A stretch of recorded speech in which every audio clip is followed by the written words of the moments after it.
తిరుపతి జిల్లా రైల్వే కోడూరు పట్టణంలోని జనసేన పార్టీ కార్యాలయంలో స్థానిక శాసనసభ్యులు ఆరవ శ్రీధర్ ఆధ్వర్యంలో నియోజకవర్గ స్థాయి నాయకుల ముఖ్య సమావేశం నిర్వహించబడింది.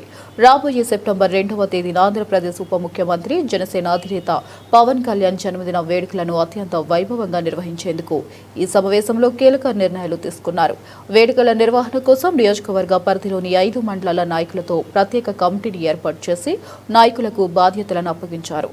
ఈ సందర్భంగా ఎమ్మెల్యే ఆరవ శ్రీధర్ మాట్లాడుతూ పవన్ కళ్యాణ్ జన్మదిన వేడుకలను అంగరంగ వైభవంగా నిర్వహించేందుకు కార్యకర్తలందరితో చర్చించి ప్రణాళిక రూపొందించామని తెలిపారు.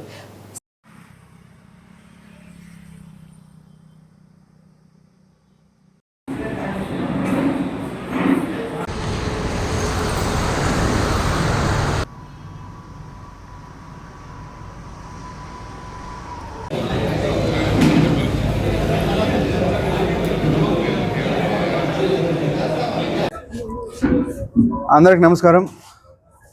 ఈరోజు railway Koduru Janasena party office నందు రాబోయే గౌరవ అధ్యక్షుల వారు జనసేన పార్టీ డిప్యూటీ సీఎం గౌరవ పవన్ కళ్యాణ్ గారి జన్మదిన వేడుకల గురించి చర్చించడం జరిగింది.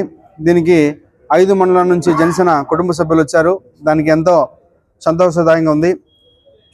మా నాయకుడి పుట్టినరోజు ఎట్లా జరపాలా, ఆయన ఏం చేశాడు, రైల్వే కోడూరులో ఉన్న ప్రజలకి మనం ఏం చేస్తున్నాం అనే అంశంపై ఈరోజు క్లుప్తంగా చర్చించడం జరిగింది. జనసేన పార్టీ రైల్వే కోడూరులో వెళ్ళడానికి కారణం ఎంత ఆయన కృషి చేస్తారో ఆ కష్టం. అదేవిధంగా ఈరోజు రైల్వే కోడూరు నియోజకవర్గానికి జనసేన పార్టీని గెలిపించినందుకు రైల్వే కోడూరు ప్రజలందరికీ కూడా ప్రతి ఒక్కరికి పేరు పేరున నా యొక్క మరొకసారి ధన్యవాదాలు తెలియజేస్తాను. ఎందుకంటే కళ్యాణ్ సార్ ఆయన రైల్వే కోడూరు అంటే అంత గొప్ప అభిమానం. ఆ అభిమానాన్ని ఈరోజు రాబోయే ఆయన జన్మదిన వేడుకల్లో మేము చూపిస్తామని చెప్పి మేము తెలియజేస్తున్నాం. రైల్వే కోడూరు జనసేన పార్టీ గెలిచినప్పటి నుంచి ఇది 3వసారి బర్త్డే జరుపుకున్నాం. మాకెంతో సంతోషంగా ఉంది. ప్రతి ఇంట జనసేన కుటుంబ సభ్యులు వాళ్ళ కుటుంబం పెద్ద కొడుకులాగే ఈసారి కళ్యాణ్ సార్ బర్త్డే వేడుకలు రైల్వే కోడూరులో జరపబోతున్నాం. Thank you. మీడియా మిత్రులందరికీ నమస్కారం. ఈరోజు జరిగినటువంటి సమావేశం ఏంటంటే రైల్వే కోడూరులో ఇక్కడ ఉన్నటువంటి పవన్ కళ్యాణ్ గారి అభిమానులు కాదు, పవన్ కళ్యాణ్ గారి భక్తులు. మా దృష్టిలో ఎప్పుడు ఆయన దేవుడే.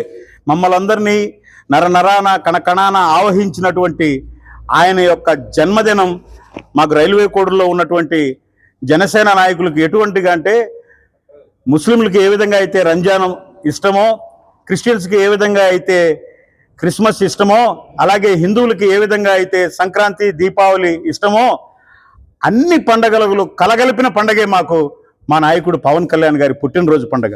ముఖ్యంగా మా పార్టీ యొక్క సిద్ధాంతం మహిళలు, రైతులు, విద్యార్థులు వీళ్ళ ముగ్గురిని నియోజకవర్గం వైజ్గా అతి అద్భుతంగా ఒక 20 నుంచి 30 మంది రైతులను, పేద రైతులను, నష్టపోయిన రైతులకు పవన్ కళ్యాణ్ గారి పేరుతో ప్రోత్సాహక ఆర్థిక బహుమతులు, అలాగే మండలంలో 4 మండలాలు మరియు రైల్వే కోడూరు మండలంలో మొదటి ప్రైజు, సెకండ్ ప్రైజు ఏంటంటే విద్యార్థులకు ప్రోత్సాహక బహుమతులు.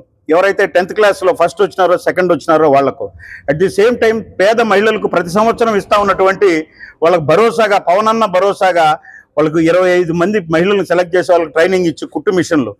అలాగే మేము ఎప్పుడు పండగ అంటే ఇది మా నాయకుడి పుట్టినరోజు రావాలి, మా కొత్త బట్టలు రావాలని ఎదురు చూసేటటువంటి పారిశుద్ధ కార్మికులకు అందరికీ నూతన వస్త్రాలు, ఇలా అనేక కార్యక్రమాలు, అనేక సేవా కార్యక్రమాలు ఒకే వేదిక మీదకి వచ్చి రేపు రైల్వే కోడూరులో రాజ్ రెసిడెన్సీలో సెప్టెంబర్ 2వ తేదీ శ్రీ డొక్కా సీతమ్మ ప్రాంగణం అని ఈరోజు ఎమ్మెల్యే గారి ఆధ్వర్యంలో ఆ ప్రాంగణానికి కూడా పేరు నామకరణం చేస్తున్నాం. అక్కడ అంగరంగంగా వైభవంగా బర్త్డే జరుగుతుంది. దానికి సంబంధించి ఈరోజు ఫుడ్ కమిటీ అయితేనేమి, లాజిస్టిక్స్ అయితేనేమి, ఆహ్వాన కమిటీ అయితేనేమి, ఇలా అన్ని రకాల కమిటీలు వేసుకోవడం జరిగింది.